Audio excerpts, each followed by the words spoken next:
Israel ने हमारे हमसाया मुल्क बरादर मुल्क ईरान के ख़िलाफ़ खुली जारियत की है और सैकड़ों लोग वहाँ पर शहीद हो गए हैं और सैकड़ों ज़ख्मी हैं और हनूज़ ये जंग जारी है।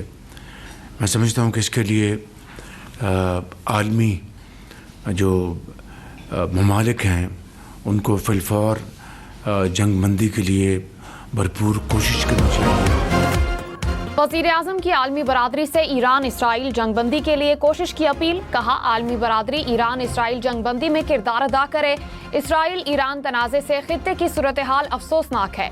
पाकिस्तान खित्ते में अमन व इस्तेहकाम चाहता है। ईरानी सदर से पाकिस्तान की तरफ से मुकम्मल यकजहती का इजहार किया। इसराइल ने ईरान के खिलाफ खुली जारहियत की। ईरान में सैकड़ों लोग शहीद और जख्मी हुए। गजा में भी जालिम जुल्म का बाजार गर्म है। आलमी ज़मीर कब जागेगा?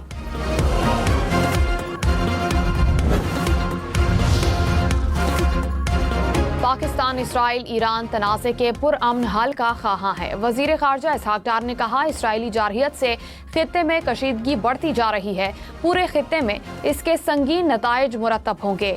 UN चार्टर के मुताबिक ईरान इसराइल तनाज़े का हल निकालना चाहिए। इसराइल की तरफ से ईरान पर हमले की 12 से ज़ायद ममालिक ने मज़म्मत की।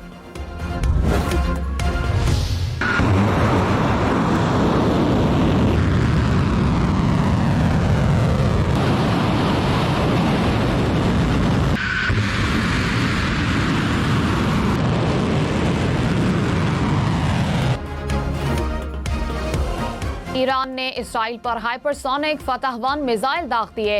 इसराइल के मुख्तलिफ इलाकों पर 20 मिसाइल दागे गए। तेल अवीव, यरूशलेम और शेरून में मिसाइल गिरने की इतलात। तेल अवीव में धमाके सुने गए, सायरन बज उठे। इसराइली शहरी बंकर्स में छुप गए। पासदाराने इनकिलाब ने कहा, इसराइली फिजाई अड्डों को निशाना बनाया गया। फतह मिसाइल का हमला इसराइल के दिफाई निज़ाम के लिए इख्तिताम का आगाज है।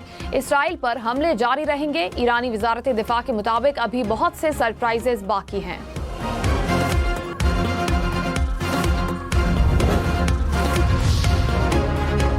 ईरान के खिलाफ इसराइली जारहियत का सिलसिला जारी। ईरानी दारुल हुकूमत तेहरान के मशरकी इलाकों में धमाके। इसराइली फौज ने आबादी को निशाना बनाया। रिहायशी इमारत में आग भड़क उठी। इसराइली फौज का ईरान की यूरेनियम अफजूदगी के पैदावारी यूनिट और हथियारों की तैयारी की तंसीबात पर हमले का दावा। कहा, इसराइली फिजाइया के 50 से ज़ायद तैयारों ने ईरान पर हमला किया। ईरान ने मजीद 14 इसराइली ड्रोन्स मार गिराए।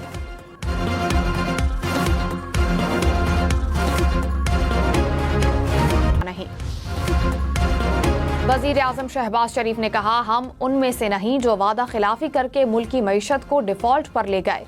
हमने मुल्क को डिफ़ॉल्ट से बचाया और आज मईशत मुस्तहकम तरीके से आगे बढ़ रही है। IMF को बता दिया कि ज़राअत पर कोई टैक्स नहीं लगने देंगे। खुशी है, IMF ने हमारी बात मान ली। वज़ीर-ए-आज़म की ज़ेर सदारत मौशी इस्लाहात पर जायज़ा इजलास। कैशलेस इकॉनमी और मईशत की डिजिटाइजेशन के लिए कमेटी कायम। कमेटी इक़दामात का हफ्तावार जायज़ा लेगी।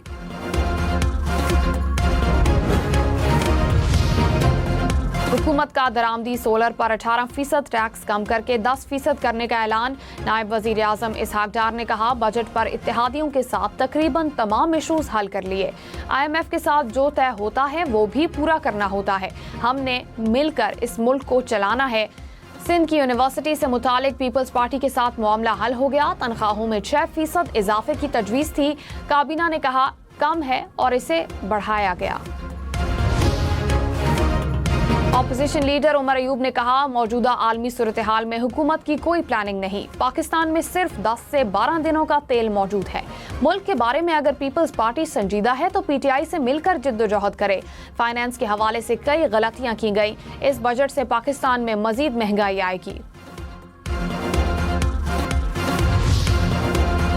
ईरान में फंसे 107 पाकिस्तानियों को लेकर PIA की पहली खुसूसी परवाज इस्लामाबाद पहुंच गई। पाकिस्तानी शहरी जमीनी रास्ते से ईरान से तुर्कमेनिस्तान पहुंचे, जहां से उन्हें इस्लामाबाद लाया गया।